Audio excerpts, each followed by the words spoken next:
Hey everyone, welcome to the Game Week 11 team selection video, where we finish our last of the quickfire game weeks as we had Serie A games midweek this past week. We've had Game Week 9, 10, and now 11 in a pretty short amount of time. We do have one transfer made already. It's probably the only transfer I'm going to do, and I kind of felt like I had a bit of a luxury transfer. I had already stocked up before, which is the max that you can have.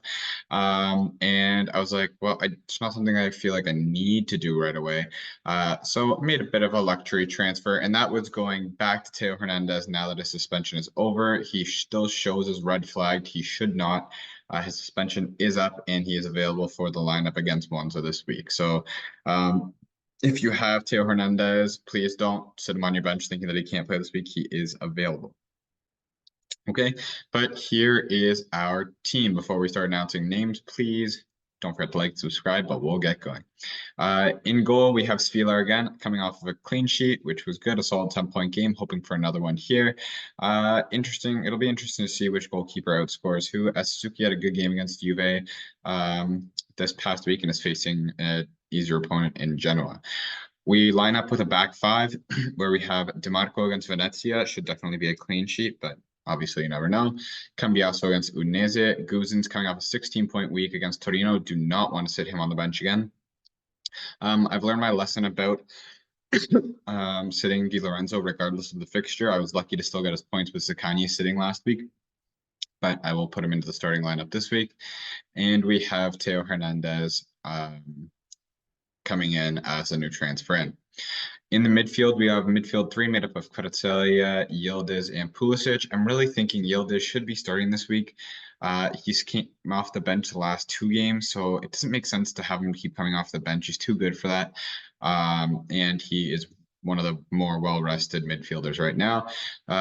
Pulisic got some minutes last week coming off of an illness. Hopefully he's back to starting. And like I said, Napoli is just firing right now. I'm definitely still starting Kvaratskhelia. Gonna go with the captaincy again on Trem. Underperformed last week, but facing Venezia, I feel like I have to have the armband on. I mean, Castellanos will also start up front after a brace in the midweek.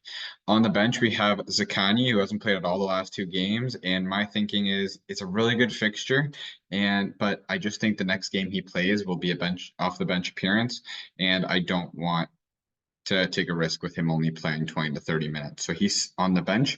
He'll be first to sub in if he does well, but if he misses again, then it drops to Dennis Mon against Genoa, another player that I don't really want to be sitting on the bench right now. But the last spot I do have as Retegui. Now that I'm looking at that, against Napoli, I'm going to keep it as is. It could really backfire. Again, I've been benching a decent amount of points lately, but it's just I actually really like my team right now. And if I didn't have 4 bank transfers already, I probably wouldn't be making any. But I feel like I gotta not just let them burn. So this is how we are lining up. What would you do with my bench here? Comment below. Would you keep it the same, or who'd you be taking out? Maybe some people would be considering taking out Yildiz. I feel like all 5 of these defenders, I mean, you could try to sit Guzin. I just don't want to get burned by him twice in a row. But that would probably be the most likely person to come out and change the formation to a 4-4-2. Because I still think Retegui shouldn't start this week based on facing Napoli. Bellanuova is the player that I took out. He had been relatively inconsistent, missing some stars, not really being as attacking as we're used to from him. So I'd say I have 5 really attacking defenders right now, and they're generally getting at least half a clean sheet. So I'm pretty happy with the 5 strong defense right now, and we're just getting sprinkled in with some attacking returns in the front 5. But anyway, that's how I'm going to line up. It's going to be nice to have a full week's break in between these videos for a little bit after they've just been coming out rapid fire. Good luck this week. Hope you climb your rank, and I'll talk to you again soon.